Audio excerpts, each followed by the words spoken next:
What if everything you've been told about nuclear power is a lie? Now stay with me for a second because I know that sounds like clickbait, but I promise this isn't one of those deceptive videos. Okay, so we need to start with a story. It's about a man who devoted his life to uncovering the truth about nuclear energy. His name was Carl Sagan, and he was an astrophysicist who hosted a TV series called Cosmos. He was arguably one of the most influential science communicators of our time, responsible for igniting a passion for space exploration in millions of people around the world. But what most people don't know is that Carl Sagan was also a strong advocate for nuclear power. In fact, he once wrote, quote, "Those who oppose nuclear power have no right to call themselves environmentalists. They are anti-science activists."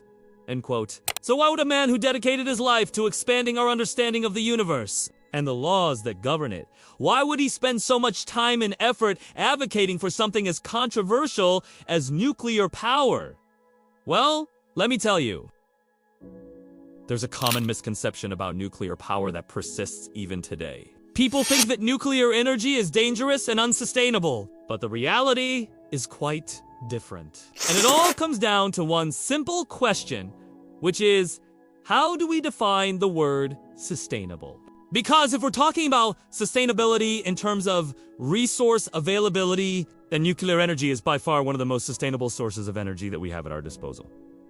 Let me explain. The uranium fuel that powers nuclear reactors is estimated to be capable of providing up to 40 times more energy than the amount required to extract and process it.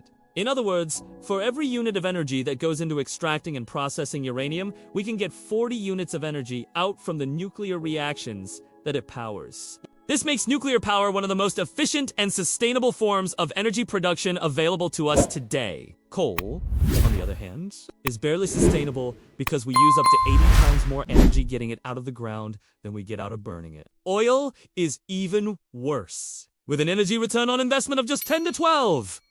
Wind and solar aren't much better, coming in at about 20 to 30 times. Even natural gas, which is often touted as a clean and efficient source of energy, only has an energy return on investment of 25 to 30. But there's another type of sustainability that we haven't talked about yet, which is ecological sustainability. And this is where things get really interesting because nuclear energy comes out on top. Again, here's the thing. Every energy source has an ecological footprint. It takes a certain amount of land, water, and materials to build and operate a power plant, whether it's a coal, gas, oil, wind, solar, or nuclear. But when you look at the total ecological footprint of nuclear power, including the mining and processing of uranium, the construction of the reactor, the operation and maintenance of the power plant over its lifetime, and finally, the decommissioning and cleanup of the site, it comes out way better than any other energy source. In fact, according to a study published in the journal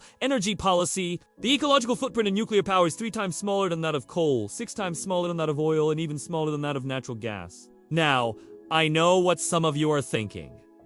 What about the Fukushima Daiichi nuclear disaster? Well, even when you factor in the ecological impact of cleaning up the Fukushima Daiichi nuclear disaster, which was caused by a once-in-a-millennium natural disaster, nuclear power still comes out ahead of coal and natural gas. But I think you might be wondering about something else. Something that always seems to come up when we talk about nuclear power, and that's nuclear waste.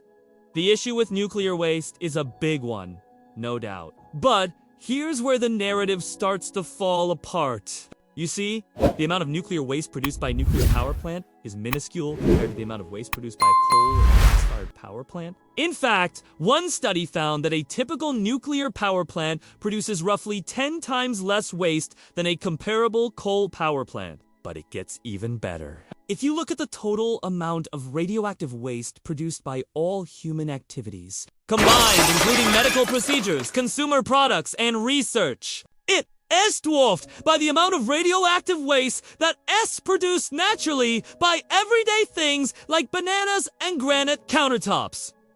Yes, you heard that right? The potassium in bananas and the granite in your kitchen are radioactive. Now, you might be thinking, well, if that's the case, then what's the big deal about nuclear waste? Well, The issue is so much the amount of radioactivity as it is the toxicity of the waste and the difficulty of disposing of it. The problem is that nuclear waste is highly toxic and remains dangerous for thousands of years. It's also highly mobile, which means that if it's not stored properly, it can contaminate groundwater and spread to nearby communities. But there is a solution to this problem. There's a place in New Mexico called the Waste Isolation Pilot Plant. And it's the only underground facility in the world that is currently used to permanently isolate nuclear waste. The plant is located in a deep salt formation more than 2,100 feet below the surface, which is about as deep as the Hoover Dam is tall. The idea is that the salt will naturally isolate the waste by sealing any cracks or fractures that could allow contaminated water to escape. Now, the United States does produce enough nuclear waste each year to fill a train car like this one. The Manhattan Project National Transportation Exhibit. That's actually a replica. Don't worry. But the entire United States nuclear stockpile of spent nuclear fuel only takes up about 3% of the available space in the Waste Isolation Pilot Plant. There is more than enough room for the United States to store nuclear waste for thousands of years, if not millions of years. And let's be real here. How many of us can say that about the coal or gas that we burn every day? The point is that nuclear power is one of the most sustainable sources of energy that we have available to us. But it gets even better because nuclear power is also one of the safest sources of energy that we have available to us. When it comes to the safety of nuclear power, there's a lot of misinformation out there. Some people say that nuclear power is too dangerous because of the risk of nuclear meltdowns. Others say that nuclear power is safe because it's heavily regulated by the government. But the reality is somewhere in between these two extremes. Nuclear power is not 100% safe. No energy source is, but it is significantly safer than many of the alternatives that we have available to us. For example, in the United States, about 100 people die every year from coal mining accidents and diseases related to coal mining. The 3 Mile Island accident in 1979, which is often cited by opponents of nuclear power as an example of the dangers of nuclear power, resulted in 0 deaths. And the Chernobyl disaster in 1986, which is the worst nuclear disaster in history, resulted in only 31 deaths. Compare that to the Deepwater Horizon oil spill in 2010, which resulted in 11 deaths, or the Bhopal gas tragedy in 1984, which resulted in over 3,800 deaths. And you can see that nuclear power is a very safe way to generate electricity. Now, I'm not trying to downplay the severity of these other disasters. They're all horrible tragedies. But I am trying to put them in perspective. Nuclear power is not risk-free, but it is safer than many of the alternatives that we have available to us. So why don't we hear about this when we hear about nuclear power? Why is it that every news story about nuclear power seems to focus on the risks rather than the benefits? Well, that's a question for another video. The point is that nuclear power is a safe and sustainable way to generate electricity. And yet we continue to demonize it. We allow fear and misinformation to stand in the way of a brighter future. But I believe that the tide is starting to turn. More and more people are realizing the importance of nuclear power in a world that is facing unprecedented challenges. And I hope that you're one of them. I want to thank you for watching this video and for your support of my channel. I'll see you next time on My Talent Is...